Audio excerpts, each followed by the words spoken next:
We are now live with another session of the Tech Behind Fintech. Let me get my background in order.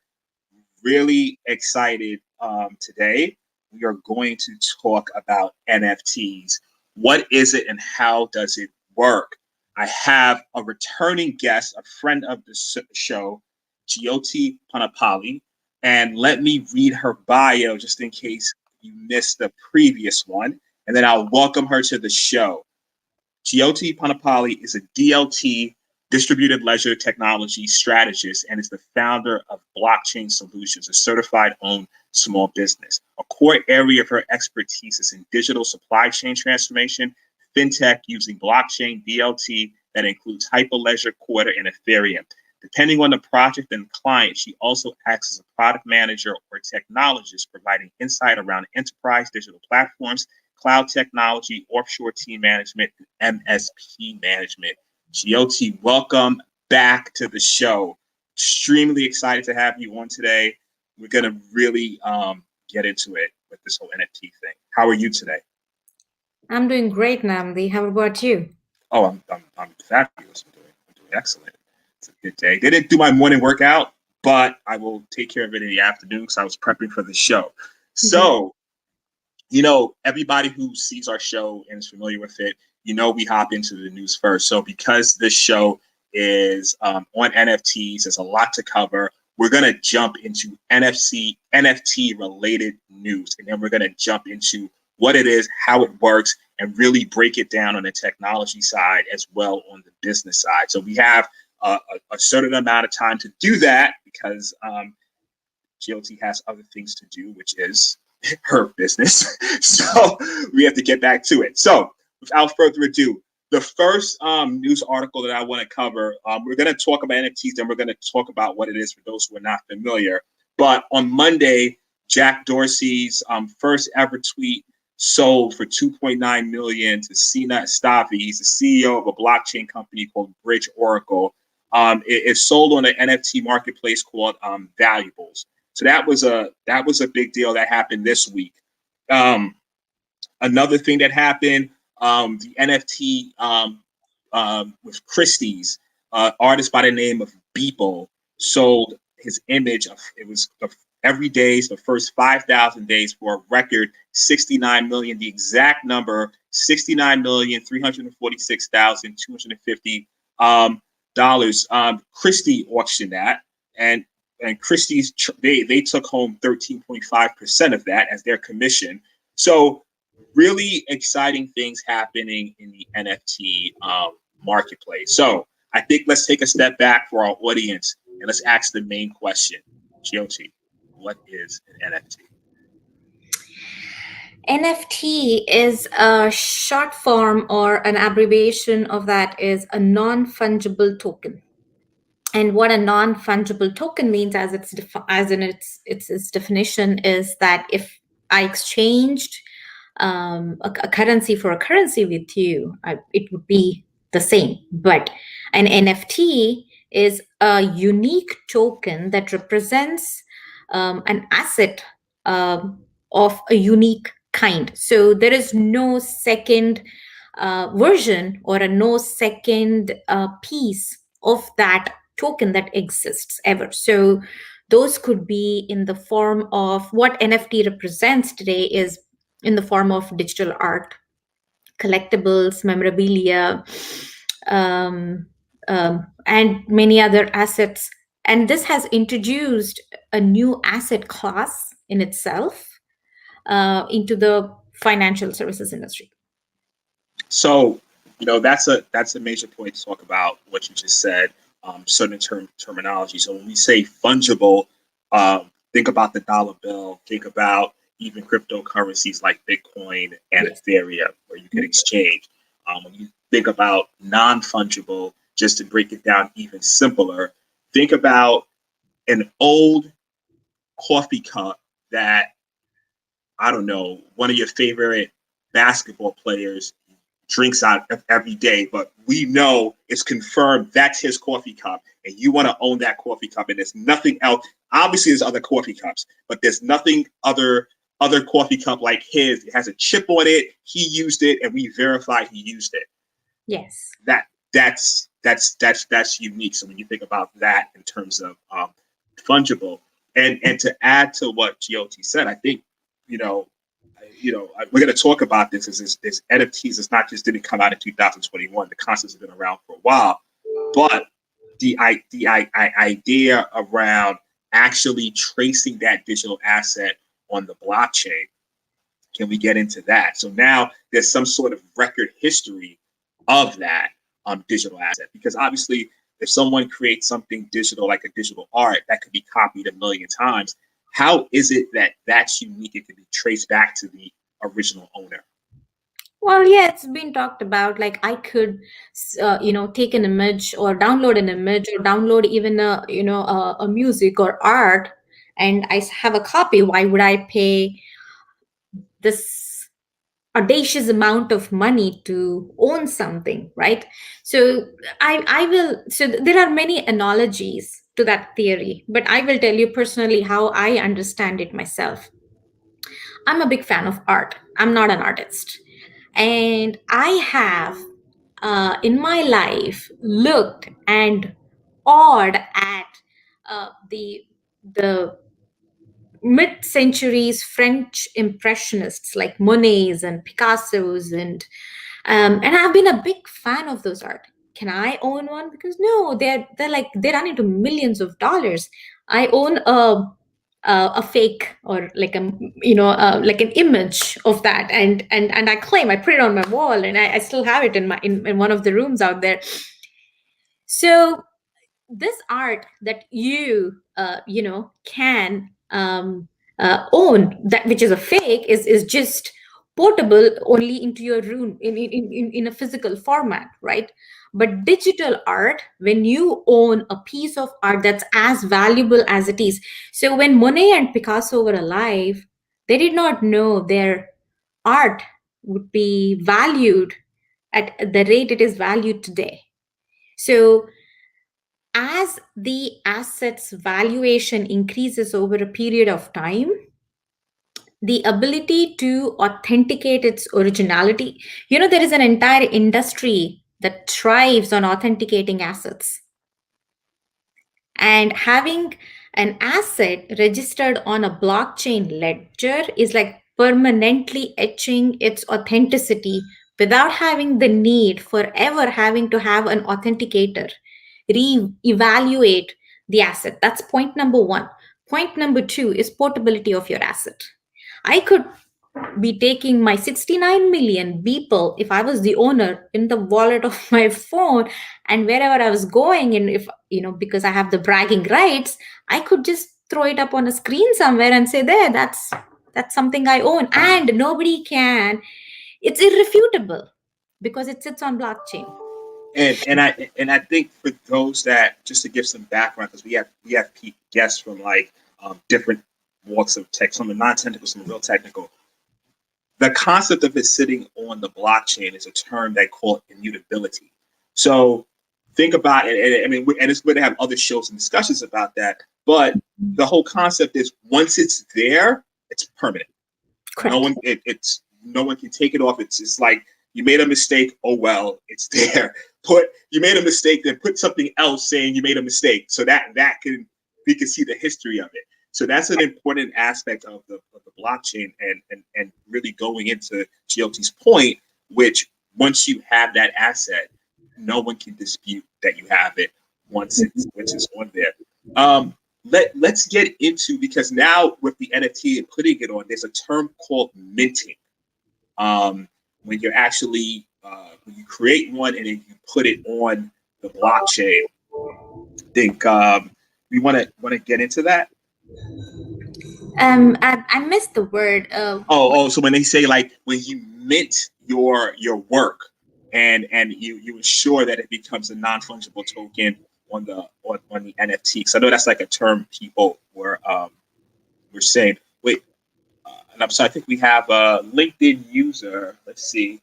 I don't know who the person's name is because it has just LinkedIn user, but let me look at my other screen and see if we can find that person's name. But we're going to show the comment. What other fields are next since art is leading? Oh my God. Um, Music, I would say, because I think Music? there is actually a band who's putting out, to get their name, but they're actually putting Right. out a record on. I read about them a few weeks ago King on Leon's. yes, yes. King Um, it, They're the it, first ones to create their album as an NFT, and they'll be releasing that pretty soon. Okay. Yeah, so that's one. And the whole point of this discussion, right? It's yeah, there are other fields doing stuff. I mean, Jack, we just talked about Jack Dorsey's first tweet was purchased this week for 2.9 million on a marketplace called Valuables, and we're going to get into the step by step. But also, we have to think outside of the box, right? Like, and that's the great thing and the beautiful thing, I think, why Jyoti and I both love technology is because, okay, now we're presented with this is what it can do. Now it's really up to us to start saying, okay, what are some other use cases, that can be applied? There's another question. This is an interesting taking a tangible to an intangible. Can't do that with other consumables. That's perfect because that's exactly where I was leading to is Excellent. what is coming up next. Like art is leading, of course, there is music and records, but the biggest potential for conversion or valuation using NFTs is IP, brand valuation. There was no proven financial formula, and to assess the IP valuation of an IP of an asset or a company or a brand or a product. But this is the technology that will lead you into protecting and valuing valuation of an IP, and it's this is where the potential is. So if you can look beyond the noise of how, logically thinking, you would say, does a digital art carry the value that it's being valued at? Is it a bubble? Is it likely to burst pretty soon? But that's the skeptic mind coming at it, right? But if you can separate out the noise and think through the potential of the asset class combined with the technology and the features that it offers you, is these immense opportunities, the 3% that are not tapped into yet, IP being one of them, brand valuation being one of them. The fact that this data, or the ownership remains immutable and irrefutable for the life of it, is where the real and true potential of this technology comes into place. That's in my that's in my thinking. So listen, 100% agree with you. Like, I'm gonna shout out a good friend of mine, a brother of mine, David Shanks, aka Tron Diggs, is a musician also and a writer. He actually emailed me about NFTs.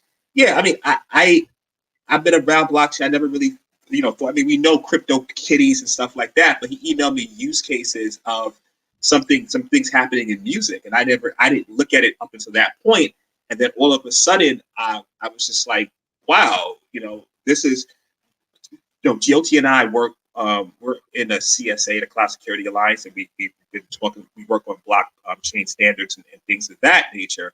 And when he emailed the actual use case, sometimes as a technologist, I can get so caught up in the technology of it that the application of it, I'm not thinking about it at the time because we're not trying to figure out, okay, how do you secure it? Okay, what about the smart contract? Okay, let's code it. We're not thinking of it. When someone outside says, wait a minute, this is interesting. Have you seen this use case? Then you start going, wow, opening up. So I've been on a tear. And to Jyoti's point, the use cases you can start thinking about, it just, you can start going down a rabbit hole with it. With like, how can you apply? Okay, can it apply to this? And then you can go out and build it. I'm not going to necessarily share some use cases on my mind that I thought about because they're still real raw.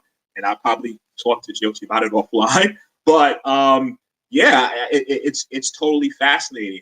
Can we jump into some history lessons? So like in 2017, there was, everybody talked about crypto kitties, but it was a game. And I was hearing Gary Vee talk about NFTs, and I think he said the simplest way for people to understand it. He was like, you have games like Fortnite. Have you ever purchased something for the game inside the game? People were like, yeah, well, that's an NFT. It was just real general, but it was this whole idea of buying something digital within that structure. And I think those who know about in CryptoKitties, that was a big Ethereum game that we talked about a few years ago. And it was And actually brought down the network. yeah, so a lot of people were using it at the time, and it was based on this standard ERC 721. Can we talk about that standard? So we just give some background on that. Absolutely. So NFT, as you know, the token standard ERC 21 was not built yesterday. In fact, it was built in 2017. That's when the birth of ERC 721, specifically to represent a non-fungible token asset, was created at that point. And the first most popular application of the token was CryptoKitties. And it became really popular because it actually took off beyond the imagination of the founder of Ethereum and some of the thought leadership, because it's about owning a crypto kitty, and it ran, the revenue and sales were like through the roof.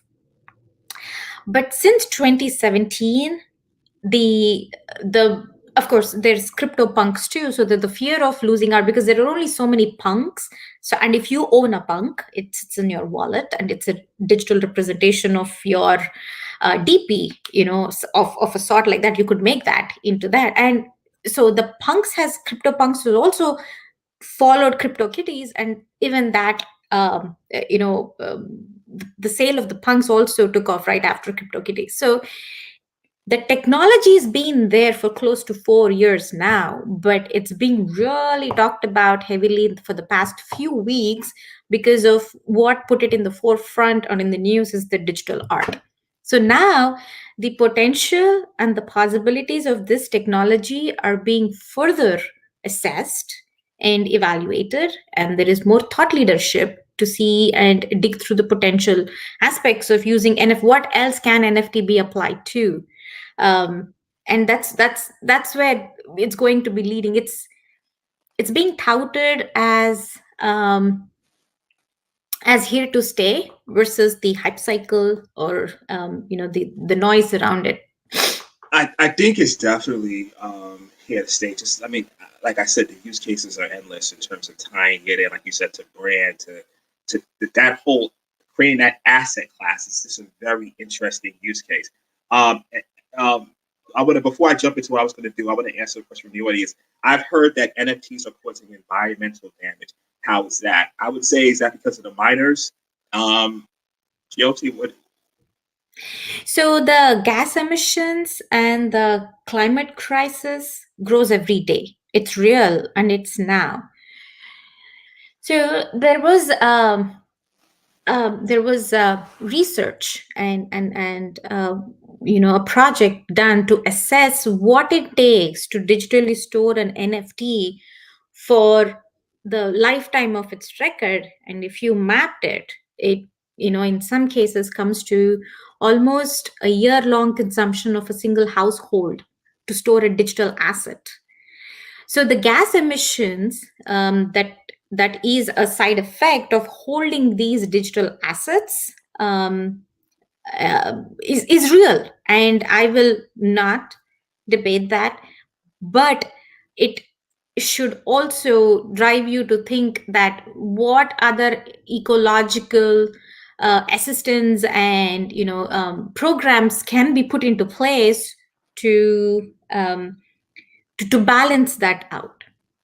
And I mean, you used the term gas, and I know that that's a term also used in Ethereum when we talk about to actually run something requires gas in the form of clay. So taking a step back, right? There are the blockchain is decentralized. So what does that mean? So there's multiple nodes or different systems running, or people running these nodes. That requires power. So every time something is done on it, like we were talking, where you're putting something on the blockchain, it becomes immutable, they actually charge for that service. And that's what the like if you're buying an NFT, you're going to pay something called gas because they have to run power. And I think that brings back to the environmental concerns that Shane just mentioned. So we have a couple of comments going on. What are your thoughts about that? Before I put another comment, do you want to add to that, Jyoti?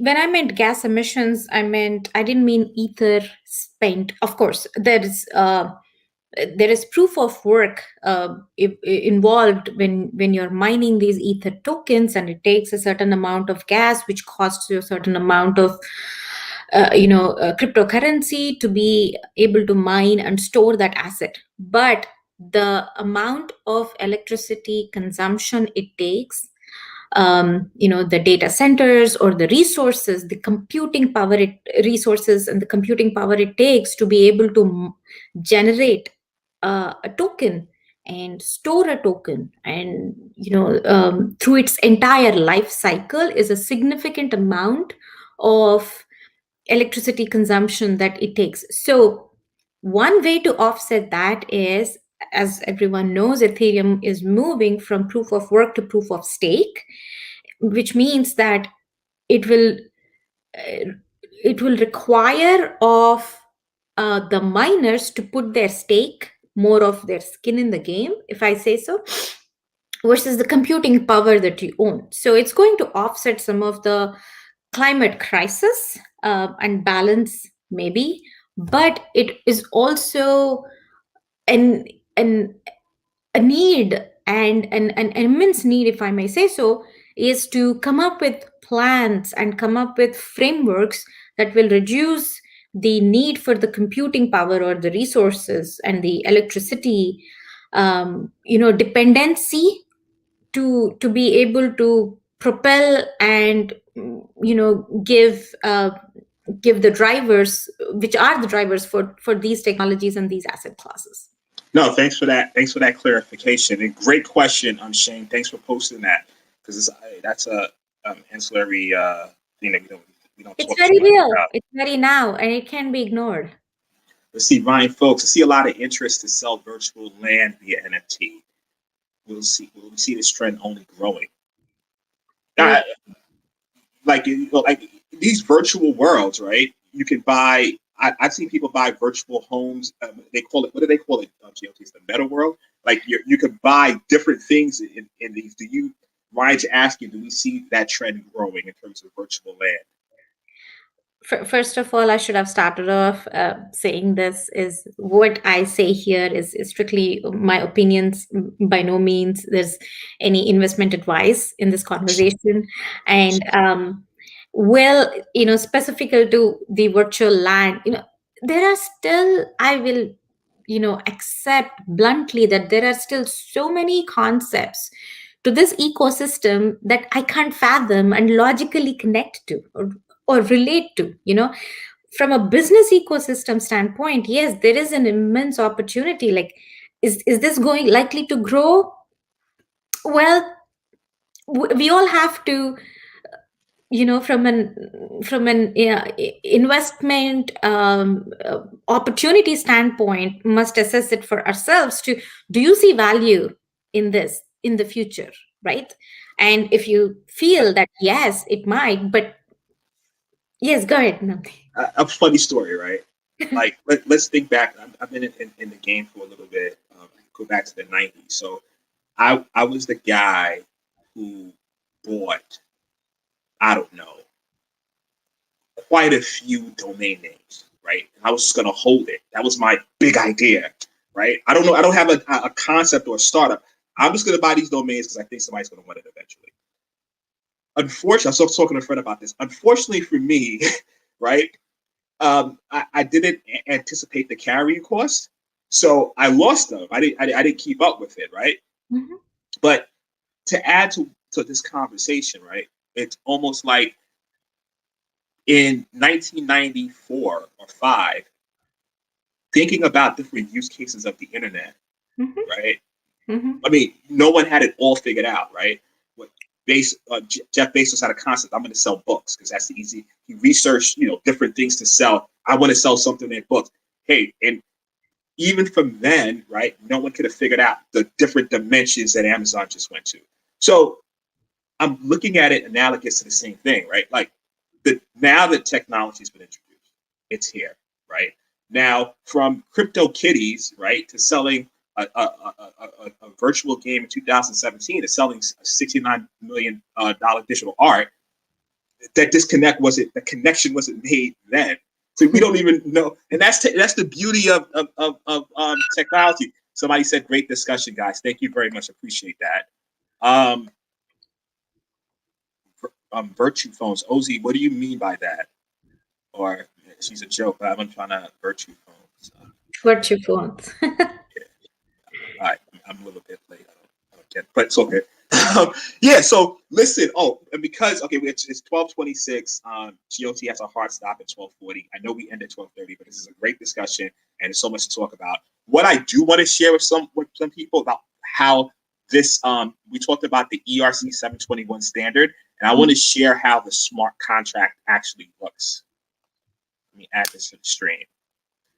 This is This is the ERC 721 function that you basically inherited to your smart contract. So is this from a technology side? It's just really interesting. And we have the smart contract. It can then, we talked about this in our group.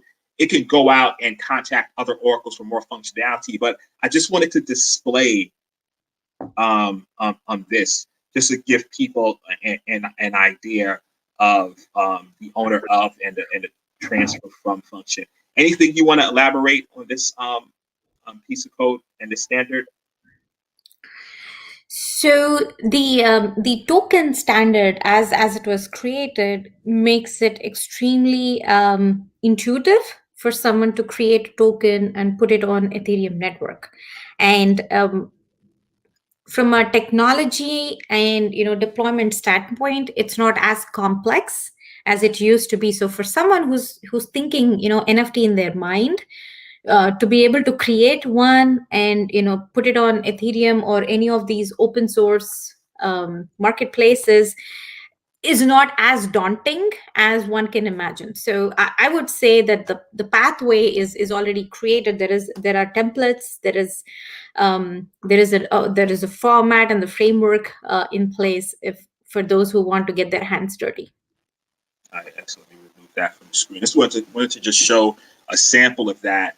All right, next step. I guess a common question that might pop up is if I wanted to buy an NFT, let's walk the users through how they would buy one. And I'm going to also put up some marketplaces and things like that. Do you want to kick that discussion off? Yes, you could. You will need, of course, an access to a wallet, MetaMask, and if you can, if you have that connected to an Ethereum network or a marketplace, and then you have to have some crypto within your wallet to be able to purchase and then store it, acquire the digital art, at which point the ownership will be transferred across the hash of the you would own that particular asset, and the hash of that will be stored on the ledger as well as a copy of that on your wallet, which that's the simplest way. There are many other avenues, many other products and places that you could go and venture that out. There are about some very popular sites. I believe Cent being one, CryptoPunks, CryptoKitties. And we could go over some. All right, so a few things of what Jyoti said. So some people may not be as familiar with a wallet. They may be familiar with exchanges. So you may have a account in a Coinbase, or there's different types of exchanges that can store it. But then after this, these things called digital wallets, and Jyoti mentioned one, MetaMask, I think it's Rainbow. You would basically create that where you can transfer some of your Ether to, and then from there you could connect it to a marketplace or go to one of the crypto punks if that's what you're interested, or if you are interested in other type of assets, right? There, let me pull it up real quick. Let me show you the different marketplaces. I have a list of them actually. There's OpenSea, there's Mintable, there's Nifty, there's Rarible. There's just this different marketplace. Known Origin, Valuables is one that sold the Jack Dorsey tweet. So those are just different marketplaces that I wanted to just show everyone. And I mean, and that's one aspect. And then I guess the other aspect is if I wanted to create an NFT, what will be my process for that? So like I said, ERC 721 is a token standard created to represent an NFT, but not saying that that's the only one. There are other standards that are being, generated, but not highly adopted or, popular for that matter. But when it comes to digital art, I believe there are some, videos or YouTubers, Yeah. that you could maybe go and reference also to create one. But the most popular and the known one is ERC 721, and that's where you would start. So you could, if you're coding, it's just standard, or if you can, those same marketplaces, if you become a artist and they accept you, because I know some of them have it's a criteria for acceptance, you can go on. That's one of the processes in which you go on and then you mint it. But I think in the same vein, I think OpenSea right now is the first to allow you to do it for free because it's not actually minting it until you trade it. So, but as Jyoti mentioned, there's a ton of YouTube videos out there on how to create it. Let's see if we have some. It's just like a really interesting thing. I know we're the Tech Behind Fintech, and I look at this as an asset class as really anything related to the technology and money. I'm always fascinated by it, and I wanted to jump into it. So, yeah. What other aspect? I'm still looking at the virtual folks joke. I still don't really get it, but it's all good.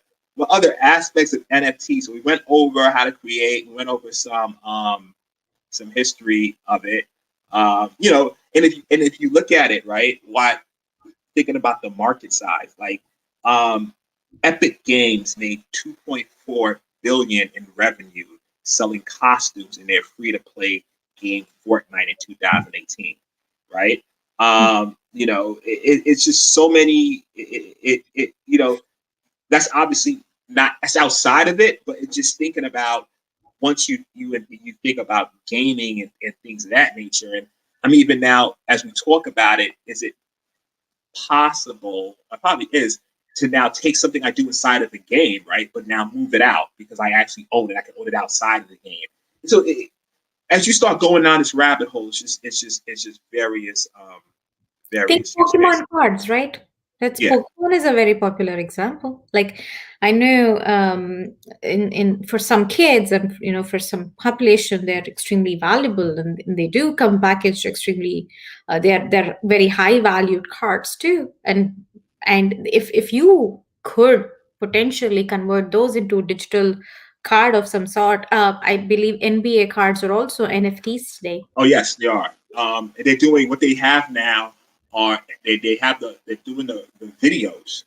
They're creating these video clips and making them NFTs of the NBA. And I think I had that somewhere. It's called NBA Top Shot basketball video highlights. Correct. Yes. So that's a whole marketplace. And what's happening right now is you see these marketplaces coming to fruition. So it's just really interesting. That was the goal of the show today. Is really just to give you an idea of what an NFT is, how does it work, the different marketplaces. We touch base on some standards involved with it in terms of the ERC 721. And to give everyone a general idea. Just to be honest with you, in like reading up for this show, like I'm even now thinking about, various use cases, and it's really fascinating to me. It You is see a that. fascinating industry, and it's just beginning. It's just the beginning. That's the thing. It's like with all of these different, like with the way technology is going now, right? I literally feel I'm back in the '90s with like the internet. Mhm. It's more complex though, but complexity is relative because there's just so many different, you know, tons of moving parts right now. Yeah. And, even for I look at my personal week and the things that I research in the university versus things I research with the CSA versus the topics I talk about in the show. It's just, and it's still all around we try to go with fintech or but it's just, it's so involved, and I think it's extremely exciting. And I think that's the main thing is figuring out the use case from a technologist perspective. It's you go deep, but still trying to back up a little bit to say, okay, how does this apply to the real world? Like when I talk to someone who doesn't know what a wallet is, doesn't know what blockchain is, but they just know, you know what? I know this really cool artist that I work with, and I like their work. How can you help them? How can you make their, or if I'm talking to friends of mine that are musicians, and he's like, listen, I'm dropping my new album. What in your everything that you do, how can you help me out? And that's the beauty of it that I find with technology. It's like really thinking through that use cases and using the things that we study. So I think we talked a lot, and I know GOT has a hard stop in 3 minutes, and I'm never one to end right on the hard stop. So I want to thank you again for your time today. Always is a pleasure having you on, and I look forward to having you on again and again as these new topics come up, and we can come and talk about it and drill in. Thank you for having me for yet another show. Thank you for inviting me back on your show, and it's been an honor. I have enjoyed talking to you, Nnamdi. Thank you. Before you leave, like I always do with everyone else, how can the people get in touch with you? Any websites, anything that you want to drop, anything that you want people to know about? A LinkedIn message is a good place. I'm quite responsive, and we can start from there. Excellent. You enjoy your weekend and take care. And to everyone who tuned in, thanks for joining another episode of the Tech Behind Fintech. We are back live every week on Friday, 12 p.m. EST. If you're on LinkedIn, definitely just follow. If you're on YouTube, subscribe. If you're on Twitch, link up. If you're on Facebook, the page, like it. And as we grow into more platforms, those are our current platforms that we are supporting. To everyone, have a great weekend, and thanks once again. Thank you. Have a great week. Bye-bye.